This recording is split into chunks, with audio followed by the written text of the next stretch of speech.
Bonjour, bienvenue sur Diagonale TV, spécial leçon pour débutants avec le maître international Nino Maizoradze. Bonjour Nino. Bonjour. Bonjour Stéphane. Alors aujourd'hui on va avoir une leçon très importante aux échecs, notamment si on veut lire des livres sur le jeu d'échecs, Oui. ou voir même des commentaires de parties sur internet, puisqu'il y en a beaucoup, il y a beaucoup de sites qui expliquent les parties d'échecs sur internet. Donc là de façon écrite, non pas en vidéo avec Diagonale TV. Oui. On va comprendre comment on peut noter une partie d'échecs. Oui. Ça, c'est très important. On peut lire une partie d'échecs comme un C'est livre. très important. Exactement. C'est comme de ne pas savoir lire. Voilà. Donc, on va vous apprendre à lire aux échecs, entre guillemets, c'est ce qui s'appelle notation. Et après, indépendamment, vous pourriez déjà, donc les spectateurs, de peut-être aller indépendamment acheter les livres d'échecs ou sur les commentaires, etc. Et se débrouiller toute seule. Voilà, donc une façon après de voir des commentaires d'échecs sur papier, dans les journaux, s'il y en a beaucoup de journaux qui commentent des positions d'échecs avec des parties entièrement écrites, eh bien il s'agit de savoir décoder ce langage un peu mystérieux. Ça vous ouvre la porte partout. Voilà. Alors on va voir un exemple, on va vous montrer quelques débuts de partie, on va voir comment on peut noter une partie d'échecs, comment on note les coups. Alors, on a ici mis l'échiquier évidemment dans la position initiale. Alors, vous voyez juste au-dessus de mon image, on vous a mis en gros la notation qui apparaît souvent dans Diagonale TV. On vous met la notation en petit, bon, mais là on l'a mis un peu plus gros pour que vous puissiez la voir. Alors, on va rappeler quand même quelque chose d'évident, c'est que l'échiquier, il est repéré par 8 colonnes et 8 rangées. Alors, les colonnes, c'est ce qu'on appelle, ici, ça c'est la colonne A. Oui. Donc ici, la colonne A.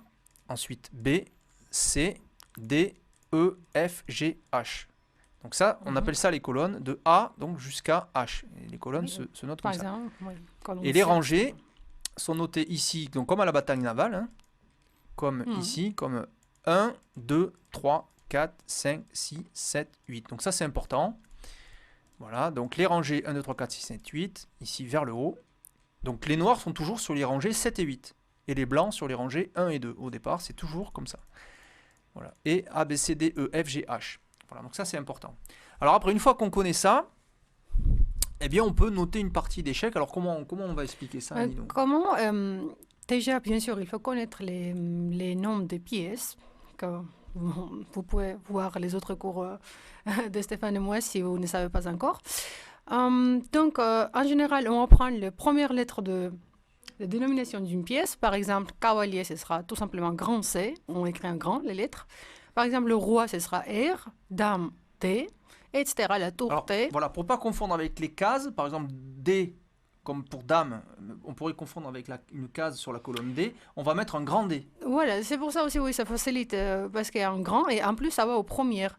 Et à savoir, donc toutes les pièces, on va marquer comme ça, comme pour le fou F, mais les pions, ils n'ont pas on ne marque pas P, par exemple. On ne va pas P pour les pions. Voilà. Donc quand il n'y a rien, ça veut dire que c'est le pion. Ça veut dire que c'est un pion, voilà. Alors soit il y a une grande lettre devant, donc T pour tour, C pour cavalier, F pour fou, D pour dame, R pour roi, ou alors, s'il n'y a pas, rien devant, eh bien déjà, c'est un pion. Voilà, déjà comme ça, on détermine la pièce qui va bouger. Mais attention, parce que dans tous les pays, ces lettres seront différentes. Ce n'est pas très, très déterminante au sens où, quand on vous indique la case, en général, il n'y a pas 36 pièces non plus qui vont sur cette case. Bien sûr. Donc, ça, vous êtes déjà pas mal de deviner si c'est marqué F3, par exemple, il y a cavalier qui peut y aller, ou etc.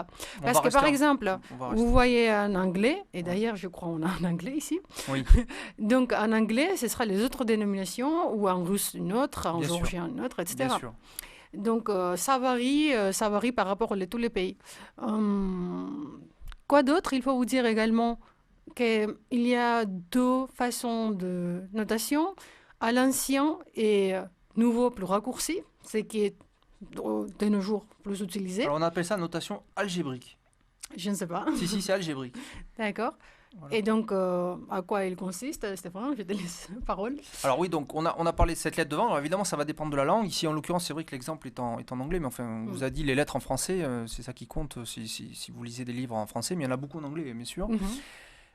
On donne donc le nom de la pièce devant, s'il n'y a rien, donc c'est un pion. Et ensuite, on donne la case d'arrivée, tout simplement. La case d'arrivée, on ne donne même pas la case de départ. Donc, c'est ça que je parlais, méthode ancienne, il marquait d'abord le case de départ et avec tiré après le case d'arrivée. Voilà, donc, mais c'était plus long. Oui, c'était très long. Par exemple, ici, on peut déjà peut-être commencer une démonstration. Là, on marque, par exemple, vous voyez, juste E4. Donc ici, on voit que la notation ici... Alors, il y a le numéro du coup qui est devant, donc très important. Oui, premier coup, il y a le coup des blancs, donc noté par une seule case, donc ça veut dire que c'est un pion, il n'y a pas de grosses lettres devant la E4. Donc le 1, c'est le premier coup, après 2, deuxième coup, etc. 1, E4, donc ici on voit bien que c'est le pion qui va sur la case E4. Il n'y en a qu'un qui peut aller sur la case E4, évidemment c'est celui-ci. Donc vous voyez, on devine vite lequel c'est. Ancienne notation, on mettait E2 en E4. Alors, il y a encore des livres qui proposent ça. Voilà. Avec un petit tiret au milieu pour séparer le coup des blancs du coup des noirs. Il ne faut pas que vous vous étonnez si vous voyez dans un livre quelque chose comme E2 et 4 avec les tirets, pourquoi ou perdre, qu'est-ce que ça veut dire Ça veut dire tout simplement que c'est un livre ancien. C'est un livre ancien, mais il y a encore des récents qui font ça aussi. Oui, aussi il y a les amateurs qui aiment. C'est une question de choix. De choix. Mais enfin, donc la notation algébrique simplifiée, c'est celle-ci, c'est la plus commune. Donc pas de case de départ, juste la case d'arrivée. Donc voilà, donc on va voir un exemple ici, avec tous les exemples qu'on peut voir. Donc E4, on a bougé le pion sur la case E4. Les noirs répondent, regardez, par le coup E5. Donc E5, c'est un pion, il n'y a pas de lettre devant. Donc la case E5, c'est celle-ci. Donc le seul pion qui peut bouger, c'est celui-là. Donc effectivement, paf, E5, c'est bien le pion qui vient sur la case E5. Alors, on arrive au coup numéro 2, c'est au blanc de jouer. Alors Q, ça vient d'ici de Queen, pour Queen, reine en anglais. Évidemment, si c'était noté en notation française, ça serait un grand D. Bon, c'est pareil, on fait vite la différence de toute façon. Il vaut mieux s'habituer au l'anglais d'ailleurs, c'est le plus commun. Parce que les logiciels, il y a plutôt en anglais en général, souvent, en tout cas, et les livres aussi, il y en a beaucoup. Oui. Beaucoup en anglais. En fait, Q ou dame, ou Q ou D, de toute façon, on ne peut pas se tromper. Q pour Queen. Alors, la dame, ça veut dire dame ici, donc sur la case H5. Alors H5, A, B, C, D, E, F, G, H, c'est bien la dernière colonne ici. 1, 2, 3, 4, 5, c'est cette case. Effectivement, la dame ici peut venir sur cette case, donc le coup, c'est dame H5. Alors, on note ici, Nino, qu'est-ce que c'est que ça ? On voit un point d'interrogation suivi d'un point d'exclamation. Qu'est-ce que ça signifie ? Les signes d'échec. Donc c'est aussi important à savoir que parfois, au lieu de commenter par les mots, pour raccourcir aussi donc, cet commentaire, on met les signes. Ici, point d'interrogation, point d'exclamation, signifie un coup douteux. En général... c'est un coup douteux, hein, c'est ça. Ça veut dire que c'est un coup qui est considéré comme pas super... Pas forcément pas très bon, quoi. Voilà. Mais c'est pas tout à fait mauvais non plus. Voilà, et c'est entre... c'est entre les deux, voilà. En tout cas, c'est pas un bon coup, c'est sûr. Bon, voilà. Alors, si c'était un mauvais coup, tout simplement, il y aurait un point d'interrogation. Oui, donc ça, c'est à retenir pour nos spectateurs. Un point d'interrogation, ça signifie un mauvais coup. 2 points d'interrogation, très très mauvais coup. Ça, c'est une erreur. Donc, quand ça démarre par un point d'interrogation, c'est que c'est mauvais. Oui. Ça peut être pondéré par un point d'exclamation, dans ce cas-là, ça veut dire pas trop mauvais, mais mauvais quand même. Ça peut être un seul point d'interrogation, dans ce cas-là, c'est mauvais. Oui. Et 2 points d'interrogation, alors là, par contre, c'est très mauvais. C'est une gaffe. Sachez que 3 points d'interrogation n'existaient pas. Voilà. Ni 3 points d'exclamation, etc. Les signes vont jusqu'à 2 signes, disons. Voilà. Alors, à l'inverse du point d'interrogation, c'est le point d'exclamation qui, lui, veut dire plutôt un bon coup. Donc, s'il y a un point d'exclamation suivi d'un point d'interrogation, c'est un coup qu'on appelle intéressant. Oui. Donc, pas franchement bon, mais plutôt bon. Oui. C'est un essai, ce qu'on est en général, une tentative. Oui, parfois c'est une nouveauté, ou parfois c'est un coup intéressant. Un coup intéressant, voilà, un coup qui demande à être creusé. Ensuite, un point d'exclamation tout seul, ça veut dire bon coup. Oui. Et 2 points d'exclamation, très bon coup. C'est un coup excellent. Oui. Voilà, un coup excellent. Alors, ici, donc, on a affaire à un coup qui est considéré comme douteux parce qu'on ne sort pas trop la dame au début. En général, c'est pas bon. Alors, on voit le coup suivant. En fait, ici, je vais passer directement au coup 2 qui est marqué ici, enfin, qui est marqué plus bas. D'ailleurs, on ne le voit pas sur l'écran parce qu'il est en dessous. C'est le coup ici. Il faudrait qu'on puisse le voir sur l'écran. Je ne sais pas si on peut nous mettre l'image en haut plutôt que de la mettre en bas. À la régie. Voilà, merci. Donc ici, on voit le deuxième coup. Ici, deuxième coup des noirs. En fait, c'est le coup 2. Donc regardez, il y a 3. Alors qu'est-ce que c'est ces 3 pointillés, Nino ? Ah oui, ça aussi. Donc, quand on analyse les parties, parfois on ouvre les parenthèses. D'ailleurs, vous voyez exemple de parenthèse aussi juste ici, par exemple, qui est fermé. Ici fermé, donc si on remonte au Oui. début, il faudrait par contre, il faut nous Non, remettre c'est pas en grave, bas. ça suffit que cette On voit bien que parenthèse. voilà, la parenthèse a voilà. été ouverte ici, on le voit très bien. Mhm. Donc après le coup, deuxième coup des blancs, donc on reprend après Le suite à variante principale. voilà, la variante principale, on verra sur la parenthèse après. Donc 2, on revient au coup numéro 2, c'est au noir de jouer ici. Voilà, ici Oui. c'est au noir de jouer. Donc 2, roi, E7. Et alors 2 points d'interrogation, qu'est-ce que ça signifie? Ça signifie, comme on disait, que c'est très très mauvais coup. Très mauvais coup, c'est une gaffe. Et pourquoi c'est une gaffe? Eh bien on va le voir par le coup suivant. Peut-être Dame pas. prend E5 et c'est mat.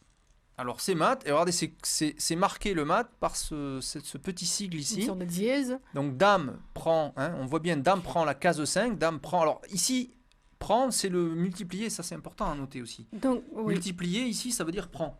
Oui, et à On a savoir, pris le pion, on a pris le pion. dans certains livres, dans la plupart des livres, vous aurez cette petite X, donc, qui signifie prise. Prise. Parfois, il peut y avoir quelque part le 2 points à la place, mais c'est rare. À la place de donc. Ouais, de Ben, multiplier. oui, voilà. Et à savoir que la plupart des joueurs, quand on joue, on ne marque rien du tout parce qu'on devine que c'est une prise. Donc, parce que personnellement, je ne marque rien. J'aurais marqué sans X, dame et 5. Mais dans la plupart des livres, oui, à retenir cette marque. Donc. Voilà, alors on aurait même pu mettre un point d'exclamation, voire même 2, puisque c'est un très bon coup. C'est le coup qui fait mat. Regardez, le roi noir est mat tout de suite, puisque la dame fait échec au roi. Qu'on peut mettre aucune pièce entre le roi et la dame, aucune pièce ne peut aller sur la case 6. On ne peut pas prendre la dame, aucune pièce est en prise. Et alors le roi ne peut aller nulle part, puisque en E8, il est toujours en échec par la dame. En D6, il est toujours en échec par la dame, ainsi qu'en F6. Donc il est en prise au prochain coup, quoi qu'il fasse. Donc c'est échec et mat, la partie s'arrête. Alors, on va revenir maintenant sur le deuxième coup. Après dame H5, on voit que donc il y a des parenthèses ici qui sont ouvertes. 2, voilà, une parenthèse. Donc, c'est les en fait, autres possibilités. donc dans les notations, ça veut dire voilà une possibilité qui n'a pas été jouée dans la partie. Le coup qui a été joué, c'est bien le coup qu'on vient de voir, du coup roi E7, qu'est-ce qu'il est marqué en gras. Et en parenthèse, on montre une variante, ce qu'on appelle une variante au jeu d'échecs.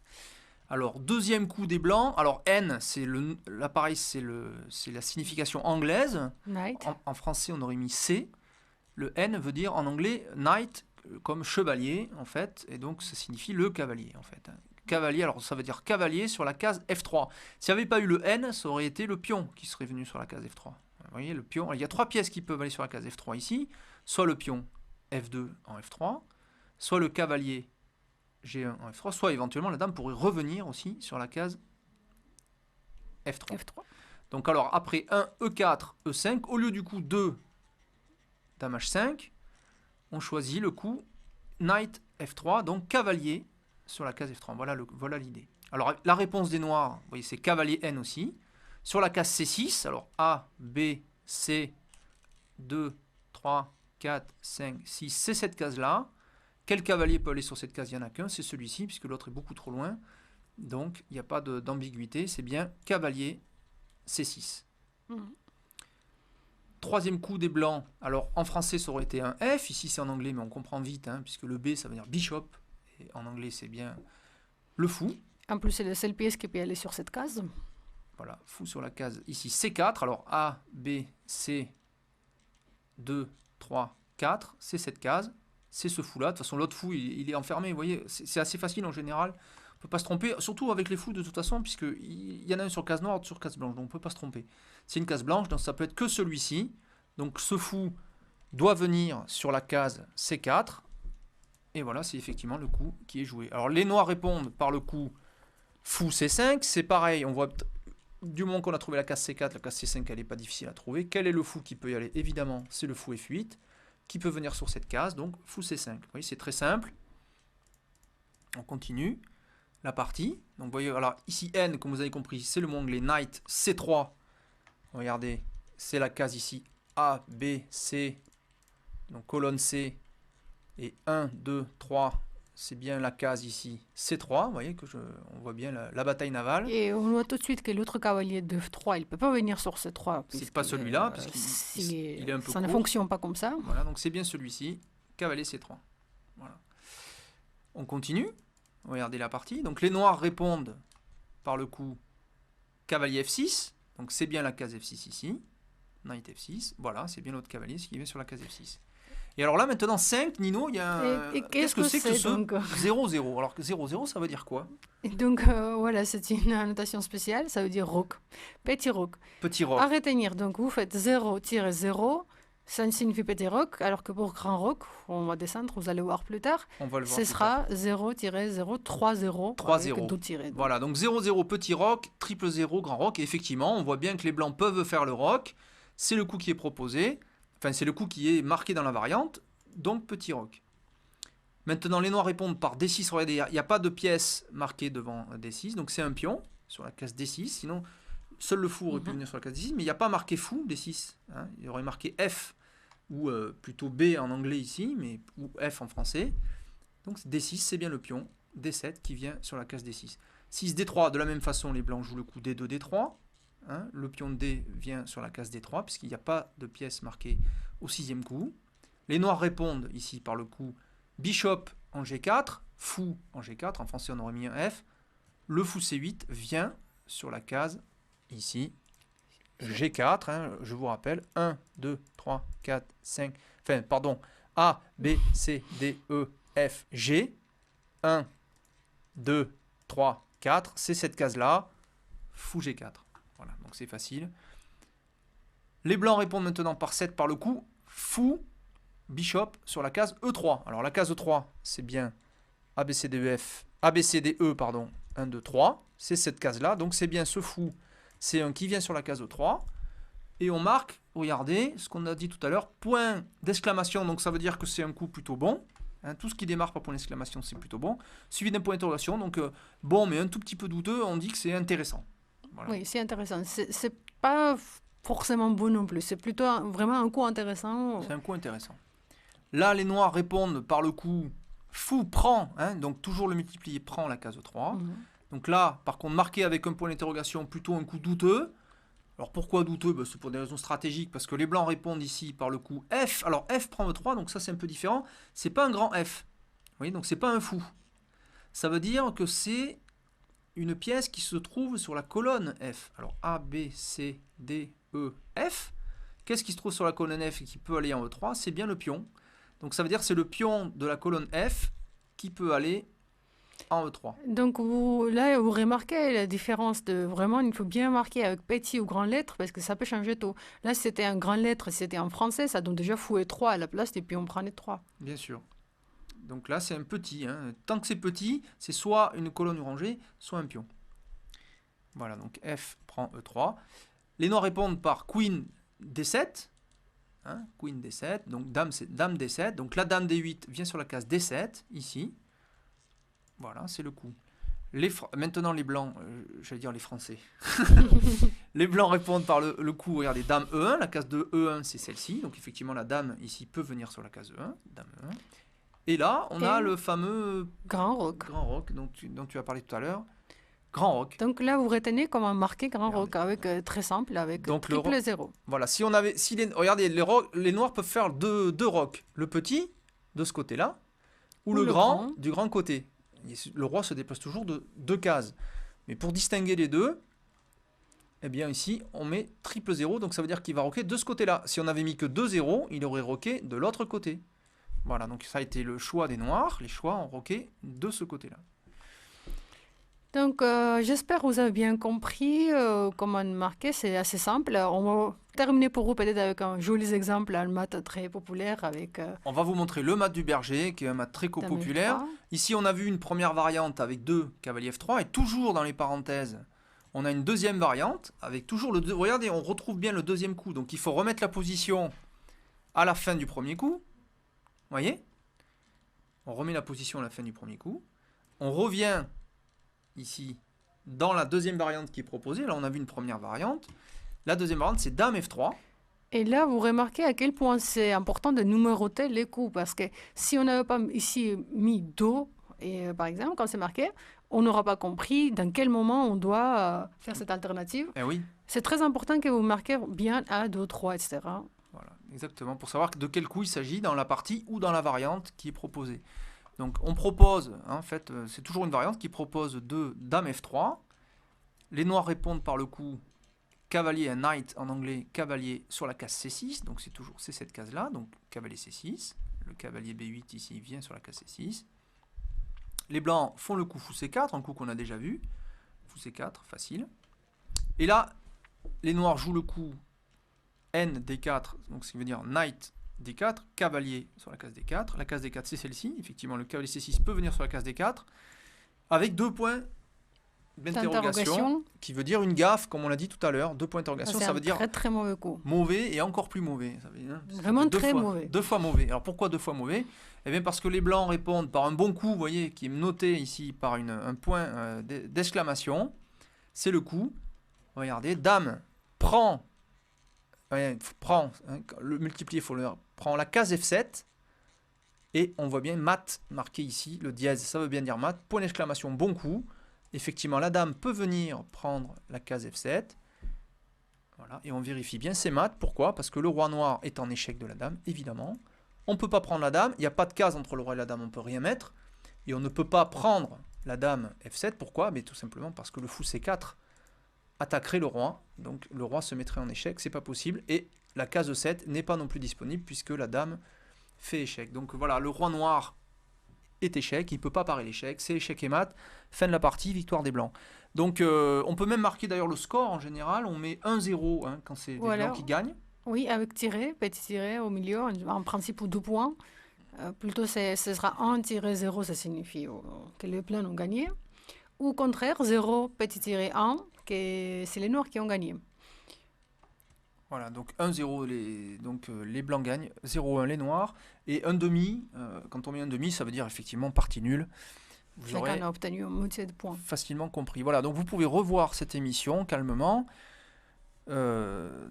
Suite à ça, vous aurez sans doute aucun souci maintenant pour lire une partie d'échecs avec ses commentaires. Lire et marquer peut-être vos propres parties. Et marquer vos propres parties. Effectivement, si vous jouez face à un adversaire, c'est une façon aussi de marquer votre partie et de pouvoir la rejouer après pour l'analyser. Éventuellement, donc vous pourrez mettre vos analyses entre parenthèses, écrire des livres un jour. Progresser, bien sûr. Voilà, devenir un très grand écrivain.